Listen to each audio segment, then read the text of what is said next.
Tabiiyat oq ko'ngil kishilarning hammasi kechikib pishib yetiladi. Hamda razil kishilar tarafidan qistab pishib yetiladi. Keyin garchi bu ahvolni tushungan taqdirdimi, lekin yanada oq ko'ngil va samimiy bo'ladi. To'xtamay o'zi kabi kishilarni izlaydi.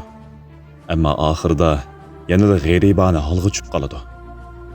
Yoshlikda nimani so'yish hech qancha eshib ketgudek ish emas. Pishib yetilgandan keyin nimadan voz kechsa, hammani to'g'ri tushunishga bo'ladi.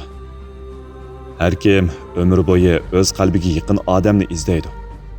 Keyin izlayotgan shu birdan-bir yaqin odamning o'zi ekanligini bayqaydi. Umidim shuki, barcha oq ko'ngil odamlarning hammasi bag'ri yumshoq madadkori bilan uchrashqay.